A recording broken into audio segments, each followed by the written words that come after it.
ভিডিওতে তোমাদের বেশ কয়েকটা সিনেমা আপডেট দেবো। তো প্রথমেই যেটা বলবো সেটা হচ্ছে এনটিআর এর লুক নিয়ে।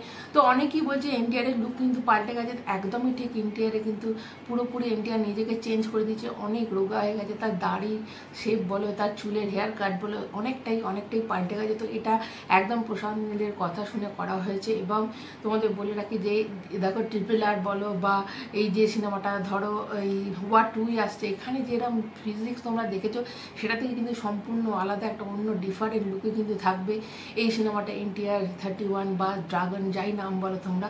তো এই সিনেমাটার যেটা 22 তারিখ থেকে কিন্তু যে আজ থেকে শুটিং স্টার্ট হয়ে গেছে। এরকম না যে শুটিং স্টার্ট হয়নি, শুটিং অবশ্যই স্টার্ট হয়ে গেছিলো আগে থেকে। আজ থেকে জয়েন করেছে এনটিআর। এবং এখানে একটা ফাইট সিকোয়েন্স হবে, একটা ফাইট সিকোয়েন্স এমন যে ফাইট সিকোয়েন্সটা বিভৎস রকমের, এবং এরকম ফাইট সিকোয়েন্স আগে কোনো সিনেমাতে হয়নি। এমন অন্য ধরনের ফাইট সিকোয়েন্স হবে এবং এটা দেখার মতো একটা হবে এবং টার্নিং পয়েন্ট থাকবে সিনেমাতে। তো এরকমই একটা বলা হচ্ছে, তার জন্য পুরোপুরি ও নিজের লুকটা, গোটা সিনেমাটা দিয়ে তার লুকটা একটা আলাদা হবে। এবং 15ই মে অবধি কিন্তু এই সিনেমার শুটিং চলবে। তারপর কিন্তু জঙ্গল সিকোয়েন্স আছে, তো জঙ্গল সিকোয়েন্স দিয়ে চলে যাবে। তো এখন একটা ফাইট সিকোয়েন্স যেটা করার পর তারপর জঙ্গল সিকোয়েন্স চলে যাবে, সেখানেও নাকি বিশাল একটা অন্য ধরনের দেখা যাবে, এরমটাই শোনা যাচ্ছে। নেক্সট তোমাদের যে আপডেটটা দেবো সেটা হচ্ছে দি রাজা সাহেব থেকে আসছে। দেখো রাজা সাহেবের সিনেমাটার প্রথম রিলিজ হওয়ার কথা ছিল সেপ্টেম্বরের ফার্স্ট উইকে, কিন্তু এখন যেটা শোনা যাচ্ছে তারা টার্গেট করেছে সেপ্টেম্বরের সেকেন্ড উইকে। রাজা সাহেবের কিন্তু সব থেকে বেশি কাজ আছে ভিএফএক্স ডিজাইনের কাজ আছে।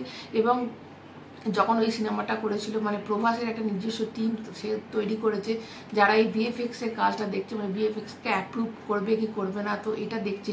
তোমরা জানো যে আদি পুরুষ সিনেমাটা ফ্লপ করে গেছে, তারপর থেকে কিন্তু প্রভাস একটা টিম তৈরি করেছে যারা কিন্তু এই দিকটা দেখে, এবং তারা কিন্তু রাজা সাহেবের টোটাল যে ভিএফএক্স কাজ ছিল সেটা পুরোপুরি রিজেক্ট করে দিচ্ছে এবং নতুন করে আবার ভিএফএক্স এর কাজ হচ্ছে। তার জন্য কিন্তু এতটা দেরি হয়ে যাচ্ছে, যদিও তারা বলছে সেপ্টেম্বরের লাস্ট উইকে সিনেমাটা রিলিজ করবে, কিন্তু তোমরা জানো যে সেই সময় বাগি রিলিজ করার কথা, সেই সময় কান্তারা চ্যাপ্টার 1 রিলিজ করার কথা। তো এত কটা সিনেমার মাঝে এই সিনেমাটা কি করে করবে সেটা কিন্তু খুব চাপের মধ্যে পড়ে যাবে।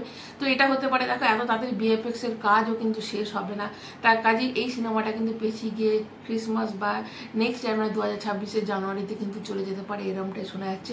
নেক্সট তোমাদের যে আপডেটটা দেবো সেটা হচ্ছে অ্যাটলি 6 থেকে আসছে। অ্যাটলি আল্লু অর্জুনকে নিয়ে গত 20 এপ্রিল তার একটা বিশাল হিউজ একটা ফটোশ্যুট করেছে। ফটোশ্যুট লুক টেস্ট হয়েছে এবং মাল্টিপল লুক টেস্ট হয়েছে, যে কোনো একটাতে কিন্তু তারা থেমে নেই। বিভিন্ন মেকআপে বিভিন্ন তার লুকে তাকে টেস্ট করা হয়েছে এবং একটা অবশ্যই ফাইনালে গেছে, সেটা তো সিনেমাতে আমরা জানতে পারবো।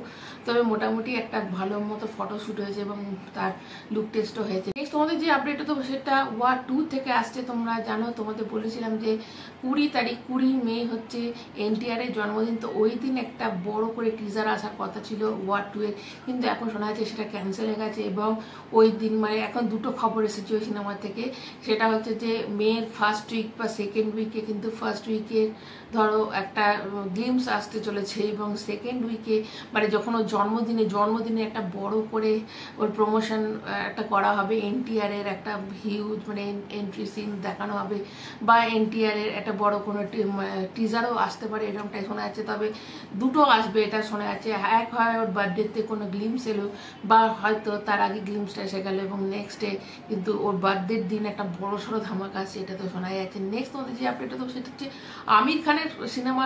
তোমরা জানো একটা আমির খান সিনেমা করছে। আমির খান যখন সিনেমা করে ব্যাপক সিনেমা করে, দেখো বছরে খুব 2 বছরে 3 বছরে একটা সিনেমা এখন আর আসছে না, কিন্তু যখন যেটা করে সেটা কিন্তু ধামাল কামাল সিনেমা করে। তো সিতারে জমিন পর বলে একটা সিনেমা আসছে যেটা 20 জুন রিলিজ করার কথা, সেই সিনেমাটার ট্রেলার রেড 2 এর সাথে আসবে, এরমটাই শোনা যাচ্ছে। এবং দেখো আমির খানের সিনেমা যদি চলে যায়, দর্শকের যদি পছন্দ হয়ে যায়, তাহলে কোন লেভেলে সিনেমাটা চলে যায়।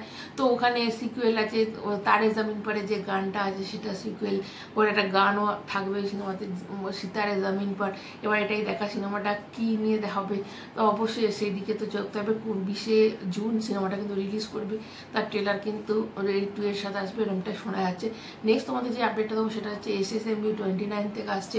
তার একটা ফাইট সিকোয়েন্স ছিল, সেটা অলরেডি হয়ে গেছে, তোমাদের বলেছিলাম। এবং নেক্সট যেটা আসছে সেটা হচ্ছে একটা ওয়াটার সিকোয়েন্স, এবং সেটা একটা হিউজ ওয়াটার সিকোয়েন্স, মানে যেটা নাকি আগে কখনো হয়নি, এরকম একটা ওয়াটার সিকোয়েন্স অবশ্যই আসছে। তো এটা একটা বিশাল ব্যাপার, এবং এটা বলছে যে সিনেমার টার্নিং পয়েন্ট হবে এই ওয়াটার সিকোয়েন্স। এবং এই ওয়াটার সিকোয়েন্স শুধু শুধু ওই সিনেমার টার্নিং পয়েন্ট না, পুরো মানে ফিল্ম ইন্ডাস্ট্রির টার্নিং পয়েন্ট হতে চলেছে। মানে এমন কিছু দেখানো হবে যেটা আগে কখনো ফিল্ম ইন্ডাস্ট্রিতে দেখানো হয়নি, এরমটাই শোনা যাচ্ছে। তো অবশ্যই অবশ্যই এটা তো একটা দিকে বিশাল ব্যাপার। দেখো এস এস রাজামৌলি যখনই কোনো সিনেমা নেয় সেটা কিন্তু পুরোপুরি একটা অন্য ধরনের সিনেমা হয়ে যায়, এবং লোকে দীর্ঘদিন মনে রাখে, এবং ওরম সিনেমা আগে কখনো একটা মাইলস্টোন সেট করে দেয়।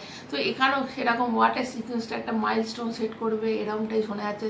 তো অবশ্যই এর থেকে আমাদের চোখ থাকবে, নেক্সট আপডেট দিলে অবশ্যই তোমাদের কাছে নিয়ে চলে আসবো। তো আপাতত এইটুকুই, ভালো লাগলে একটা লাইক দেবে, চ্যানেলটা সাবস্ক্রাইব করবে। সবাই ভালো থাকার মতো, টাটা।